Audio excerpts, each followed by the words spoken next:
If I'm laying down with a man butt naked and his condom is on, and I say, you know what? No, I don't want to do this. I changed my mind. Okay.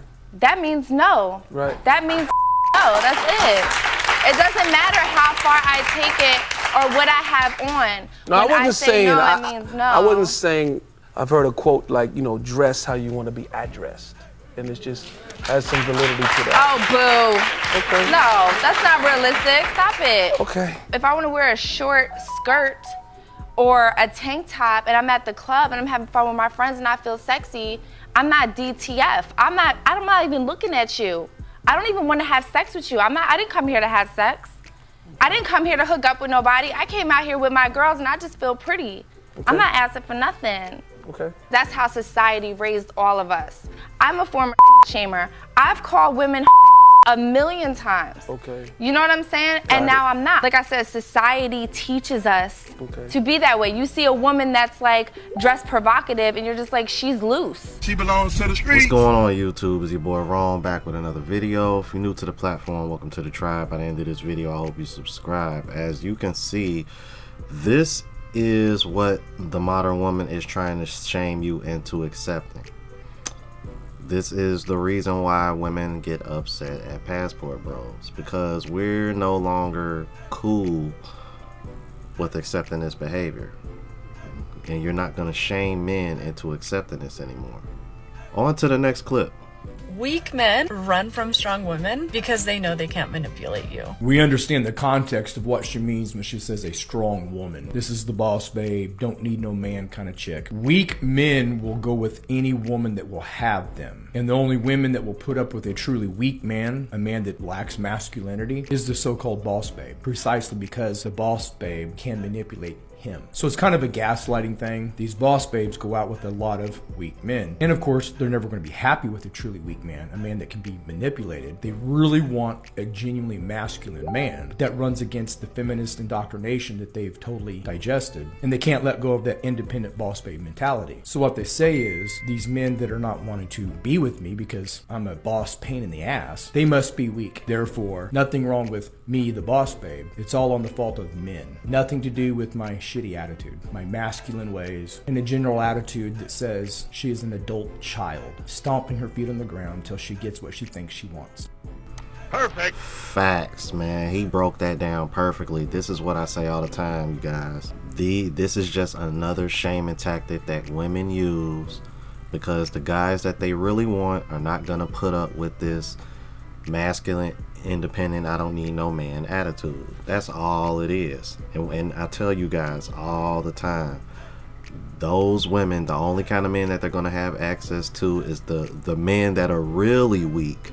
And see, what women are trying to do now is the men that are accepting of these masculine traits from women, they're trying to redefine those men as being strong, when in reality those men are weak. You can't make this shit up.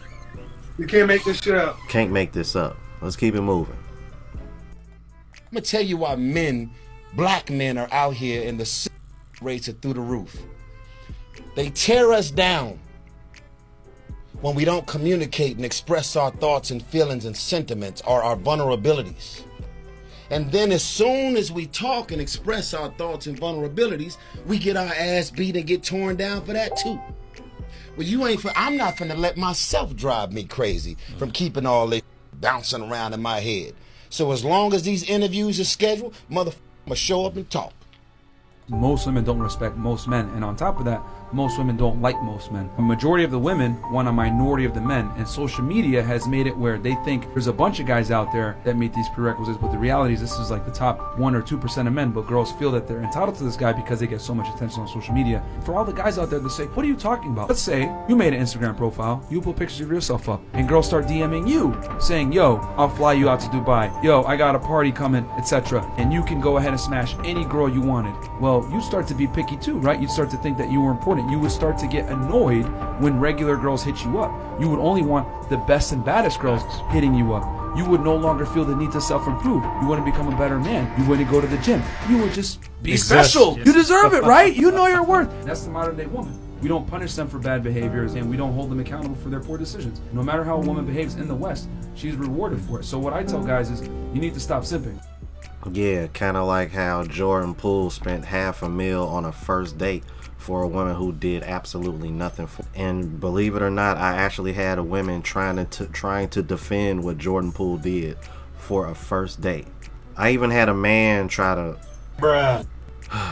And it's sad because it's a dude that I went to high school with, man, that I was always pretty cool with. Even he tried to defend it. He tried to call it an investment. I was like, well, he should have invested in her music instead of buying her a whole bunch of materialistic stuff. Because everything that he spent money on, she could easily give all that stuff back and just take the money and do something for her business as a real investment. Like spending money on materialistic stuff like Louis Vuitton, Dolce & Gabbana, and then buying a woman a Maybach on the first date, that's not an investment, man. That's leading with your wallet in the wrong way. Let's keep it moving. 5 things as a single man, if I hear a woman say, I'm out. Number 1, all men cheat. If you hear a woman say all men cheat, run for the border. Your life is gonna be hell. She's gonna have trust issues. She's gonna be checking your phone, your email, your drawers. And to make things worse, because she doesn't believe that you can be faithful to her, she will probably be unfaithful to you.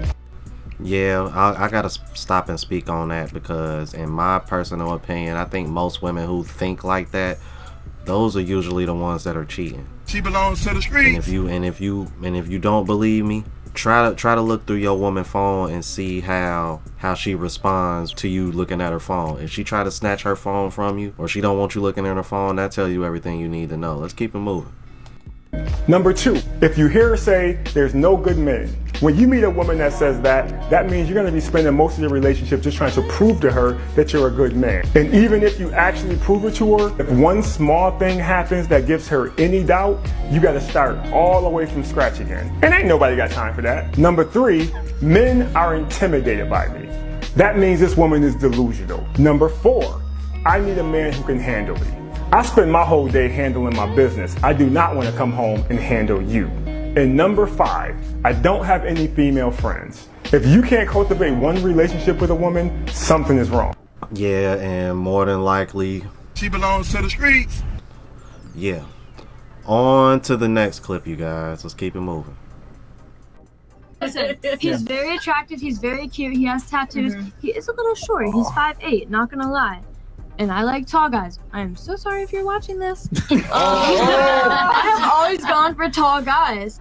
But no, I swear, he's very loyal. Like, it's honestly insane. I didn't expect it because I have low standards when it comes to guys. The way she speaks about him, I've always said that a woman is a mirror reflection of her respect for and admiration for her man. No offense, but the way you spoke about him makes me quickly realize that you don't respect him like that, and he's more than likely a simp and a sucker. He is a simp and a sucker. And at first, I didn't respect him, and he knows that. Like, I don't even care if he sees this. I did not respect him. What made you come together? It's worse than I thought. Am I psychic or what? Worse than I thought. Am I psychic or what? I'm telling y'all, I know women better than they know themselves. No. The way a girl talks about her significant other tells you everything you need to know about that guy. So many points. Yeah, listen, he's But ain't that crazy how much pushback women give him on this show? But when he makes something very valid as this, it seems like it doesn't matter and it just go over people's heads. And notice how she low-key tried to say all these nice things about him, but when Myron called her out, she kind of switched up and was like, yeah, you know what, now I don't care if he sees this. But when you was saying all these nice things about him but said something about his height, you had an issue with it.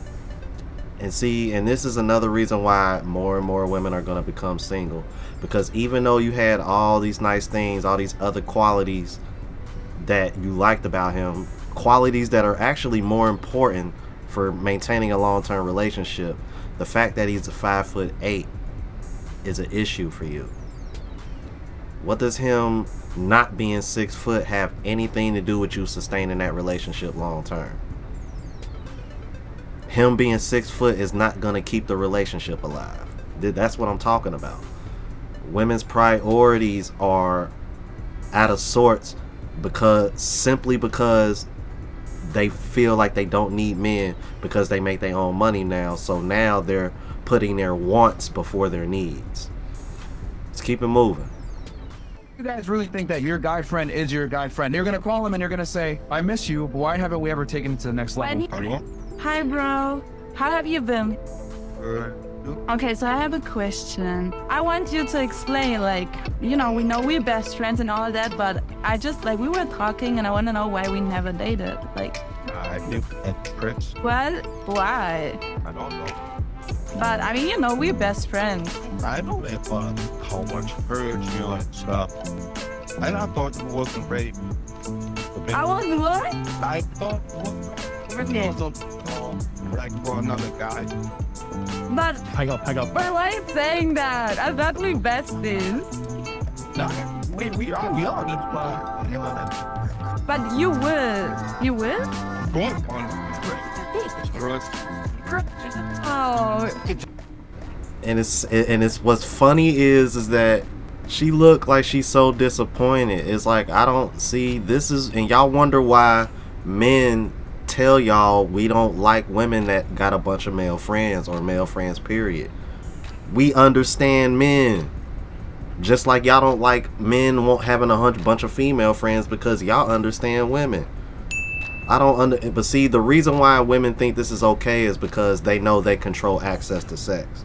But see, this ties into one big loop. If y'all know y'all control access to sex, then y'all should also be accepting and know why men don't want women with high body counts. But see, that's a whole nother conversation. But it all ties together. Swear, man, the women are just they have become very selfish and self-centered, man, and they don't think about these things. I'm gonna play this last clip for you, man, because this one, like, really, man, this hit me hard, bro, like a ton of bricks. Check this out. I had two guys call in. They work at DNA testing centers. One guy had to quit. One guy still works there. He told me 40% of the children are not the man's child. 40%. He said 40%. Somebody call and Maury. It's usually make DNA testing it's mandatory. It's two scenarios. It's where the woman, the person's getting a DNA test because the woman claims that is their child. Turns out it's not. The other one is where the parent is on a deathbed and makes a confession, or they need a liver transplant, blood transfusion, and the blood type, there's no way that can actually be the father.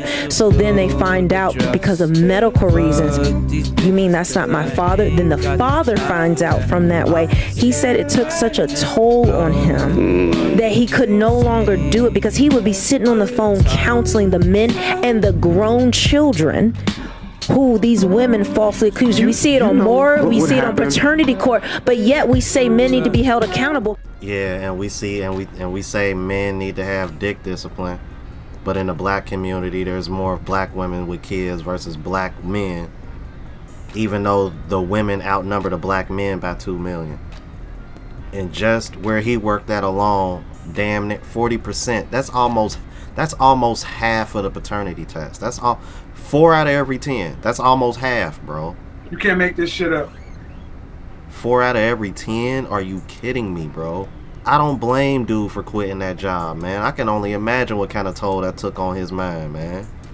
When you over here trying to counsel all these men who see, and like I mentioned, that's why I played that clip earlier with Tyrese about the self-deletion. Situations like this is why, bro. That's a man's biggest fear, man, and women are just out here loosey-goosey and double D clutching. She belongs to the streets.